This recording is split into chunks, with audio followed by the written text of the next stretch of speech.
Hello and welcome to Adventures with Flowers TV, the gardening show for busy women who are craving a quiet mind, a gorgeous garden and some time for themselves. I'm your host, Kendall Platt, the Mindful Gardening Coach, and I'm here to help you get growing a garden that sets your heart on fire in the small pockets of time that you have available to you so that you can feel calmer, connected and more confident as you grow. Hi, nice to see you here. Give me a little wave if you're watching live. Today's topic is what to do about weeds in your lawn. Now this was very kindly sent in by a previous viewer. Just to note that if you do have any questions whilst I'm live, please pop them into the comments and I will answer them in the Q&A section at the end. I'm aiming to keep this to just 10 minutes. Oh, hey Serena, lovely lady. But yes, the first thing, what to do about a weedy lawn. I'm going to give you 3 tips. The first one then is a bit of a mindset shift, if I'm completely honest. What are you considering is a weed? So many people would say that a weed, and I would also consider this, a weed is just a plant in the wrong place, okay? So we all have this kind of view, don't we, of this like gorgeous green lawn that's going to look really beautiful and, you know, bowling green style. But in reality, we have all potentially got children that you know, run around on the lawn, which will damage it. At the end of the day, it will be damaging the soil structure. But also, we don't have hours to be out there tending to it.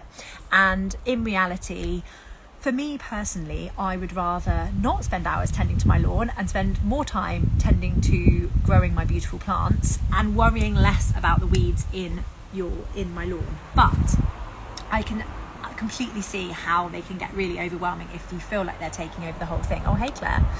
Oh, hang on. Just tried to wave and nearly removed you or joined you to the video. That would have been a bit of a shocker. So I think there's a little bit of a mindset shift there. It's like, if the occasional weed pops up, I've actually even got some Orlea that has self-seeded, which is a flower. It's a plant that I'm growing actively in my garden, and that has self-seeded into my lawn. And do you know what I did? I actually allowed Arwen permission to pick it, because I was like, I don't really want it in the lawn, but I don't mind it there. But she's always desperate to pick my flowers and I don't really let her, so I did allow her to pick those ones. So that is a really good option if you have got kids and you have got weeds growing in the lawn. You can allow them to pick the weeds as flowers and play with them in whichever way they want.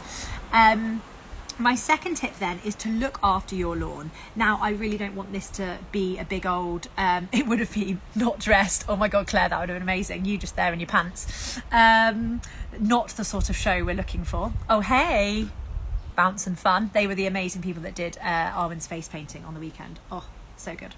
Kind of wanted it done myself, but you know, resisted. So look after your lawn. My big tip, especially when it's really hot and dry like it is at the minute, is do not cut your lawn too short, okay? By cutting it really short, you are meaning that the water can evaporate from the roots much easier. If you let it get a little bit long, the grass itself will actually keep more of the water. It will shade the roots more. It will keep more of any water that is in the ground, okay? So do not cut it too short. That is a big one. The next point then for looking after it is to remove the weeds before they set seed. I haven't made a list here because I don't want to get lost, so that's why I keep referring down to it. Is to remove the weeds before they set seed. So say you've got some dandelions popping up, you've got this lovely a little yellow flower and you're thinking, oh, this is nice, and then of course once they set seed, they go into those little fuzzy things that you used to blow as a kid, right? The idea is, if you have got weeds, don't let yourself get overwhelmed about it, but try and remove them before they set seed, so before you get those fuzzy heads on the dandelions. And again, going back, let the kids get involved, let them pick the yellow heads. If you know you haven't got time this week to de-weed that bit of the lawn, say to the kids, we're going to do a fun like flower hunt. Go in the lawn and see how many different flowers you can pick, and they will love it. Arwen gets really excited because she feels like she's created me a bunch of flowers, even though they're just a load of old dandelion heads. So get the kids involved. What have I written here? Oh, gamify it a bit, okay? So for those of us that have ADHD, we're always chasing that dopamine, right? So we love to gamify things, make it a bit fun for us as well as the kids potentially. You can gamify it by setting yourself a weekly weeding date. So let's just say I don't know, every Friday evening, once the kids are in bed, you pour yourself a glass of wine, you make yourself a nice glass of sparkling water, is my thing at the minute. It's really hot, you get outside and you set maybe 20 minutes on your timer, and can you borrow Arwen? Yes, of course you can, Claire. Yours are probably a little bit too old to trick into this kind of thing, aren't they? Bless them. And gamify it and just say to yourself, right, I reckon in 20 minutes, I'm going to set my time for 20 minutes, I reckon I can cover, I don't know, a quarter of the lawn, whatever it is, and just get in there and dig out those weeds. My third thing then is if you're finding it overwhelming, so maybe the lawn has really got a lot of weeds in and you've got more weeds than grass and you're just like, oh, they're multiplying and I'm getting really stressed about it. So get hold of a skipping rope, or you could use your garden hose or a kid's hula hoop if you've got such a thing, and lay it on your lawn. Okay, so make a big circle with the garden hose, lay it on the lawn, and do some mindful weeding. So say to yourself, right, I am going to clear all the weeds in this circle. So whether it's a hula hoop or the skipping rope or however you've done it, I'm going to clear all the weeds in that area and do some mindful weeding. Make it intentional, make it fun for yourself, because I can guarantee, check in with yourself before you start. As you're weeding, channel all your frustrations into those weeds, and as you're digging them up, you can dig them out. You're chucking away those frustrating thoughts, things that have just been pissing you off all week. You're chucking them into your bucket as you're getting rid of it. And then afterwards, once you've cleared that area that you've set yourself, not only will you get that nice dopamine reward of being like, yes, I've set myself a task and I've achieved it, a big old tick, we like doing that, but also you will have got rid of some of those things that have just been bogging you down all week. So then it's really key then to check in with yourself, see how you're feeling, see if your mood has raised, see if your anxiety has decreased. So really notice those feelings, okay? It is important to point out that there will be some patches left once you've dug those weeds up. Now they are like a bloody magnet for annual weed seeds that are just floating about in the garden at this time of year. So what we want to try and do, if we can, depending on the time of year, is grass seed them and get the grass growing in there before the weeds can get back in and find a hold, basically. Now at the minute it is really dry, so your grass seed will struggle to take hold. But if you've just got small patches, I see no problem with getting a watering can, sprinkling your grass seed, and then just watering those patches. I wouldn't say to water the whole lawn, because I think at the minute water is in short supply, and actually your healthy bits of lawn don't need to be watered generally through the summer. I know you can see my lawn behind me, it's starting to go brown. That will happen, that's completely natural. Generally the grass will come back, so you don't need to water, get your sprinkler every 5 minutes. It will return. But I do think if you've got big patches of earth where you've dug up those weeds, a little bit of grass seed and keeping it wet is going to help it actually to start getting going. And certainly with all the sun we're having, hopefully that will get it germinating really quickly.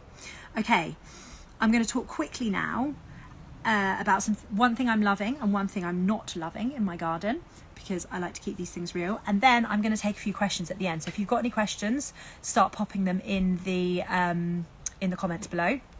But the first thing hey Kirsty, nice to see you. I've talked about what to do with your weedy lawn. We've done those tips, and now I'm just doing one thing I'm loving. So one thing I'm loving, I'm actually going to undo you off of here and turn you back. There we go, I'm back.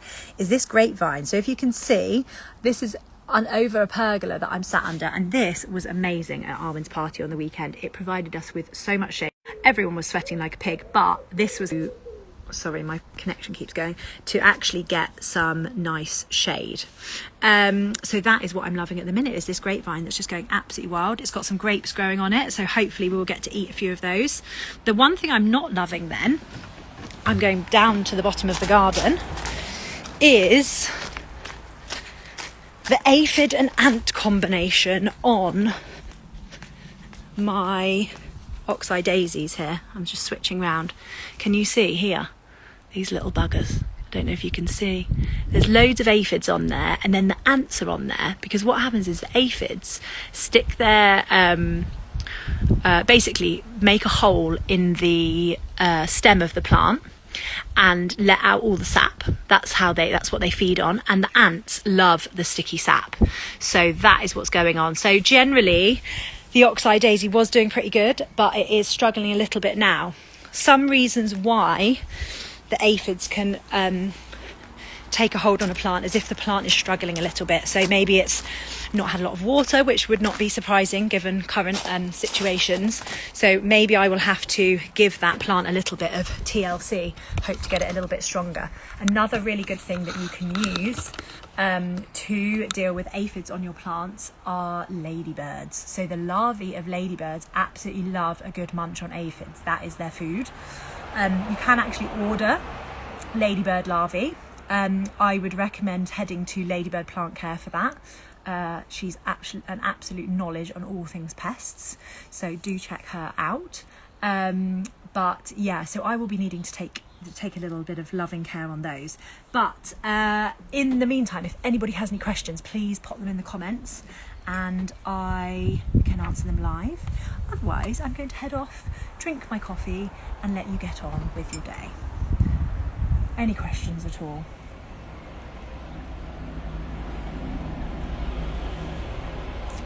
Serena, okay. If a plant label says no pruning required, do I still need to deadhead? Depends on the plant, I guess. Are you finding that they're flowering, then like setting seed and then not putting out any more flowers? That would be a sure sign. If it's stopped flowering, that a deadhead would probably encourage it to send out some more flowers. Basically, what's happening there is the plant is flowering, setting seed, and then it's done its job. So as far as it's concerned, it's not going to put out any more flowers, because if it's already creating that seed to send on, send out into the world, then it's not going to bother making any more flowers. So a good deadhead will sort that. That's interesting. It'd be interesting to know what plant it is, Serena. Here we go. I've no idea what plant it is. Looks similar to chive pom-poms. Oh, it could be an allium. Are they exactly like chive pom-poms but bigger, like tall, thin green stems and then a big purple top? So basically, if you deadhead those, you won't get another one. So they grow from a bulb. So with bulbs, generally, it's kind of one and done. So they'll flower once, they will set seed. Those seeds may spread around your garden, but they will take quite a long time to actually become another plant. Generally, the way those plants spread is by making little bulblets under the ground next to the mama bulb, and that's how they tend to spread. Dave's just wandering through into the house without the baby, which is a worry. Okay, so I would say, Serena, leave those, let them do what you want. I quite like allium heads dried. Do you know what they're really nice to do with is let them dry on the plant, go really brown and crispy, and then at Christmas time you can spray them if you want to. You don't have to spray them, but if you want to spray them with like gold and silver paint, they make really nice Christmas decks. So to make like a nice decoration on your dining room table or something like that, they look really fun and festive. Okay, Florence, basil plants, greenfly or May aphids. So your basil plants are getting eaten by them. Yeah, that is a bit of a nightmare, to be perfectly honest. It's been really hot, and although basil likes the heat, it does like to be well watered. Are they inside or outside? That would be interesting to know. I guess they're probably outside if they've got those on, but it is a little bit of a case of just trying to keep the plant as healthy as possible and accepting that I think the baby might be asleep, that's why he's bringing her in. Bless him. I think that is why you just need to keep the plant as healthy as you can. The plant will have some resilience towards it, and if you can handle it, using your fingers to kind of squish the aphids and get rid of them.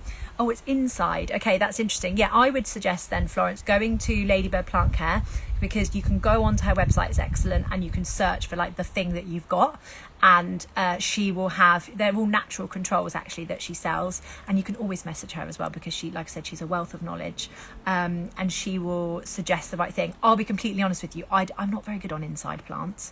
I'm much more of an outside grower. Our house is really dark and old, and indoor plants really, really struggle. So so I would say any pest things, go to Tessa at Ladybird Plant Care, and she will sort you out.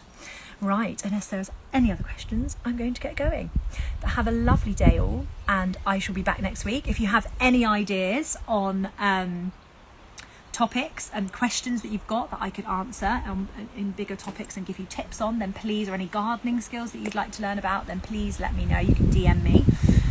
If you need a helping hand to decide what to plant in your garden and where, to work out what the hell you should be doing in your garden, then I have only one slot this week for a one-off session, a mindful gardening hour, or one slot in my ongoing support program, Cultivate Your Wellbeing. I'm a little bit light on childcare this week, so I've had to reduce the amount of slots I've got. If you would like to book one of those, head to adventureswithflowers.com and you can book straight in. If you are watching on YouTube, because I'm going to be posting this to YouTube in a second, then please like and subscribe. And why not join us live next Monday at 10 a.m. on Instagram. That joyful garden is going to be yours. Thanks so much. Bye.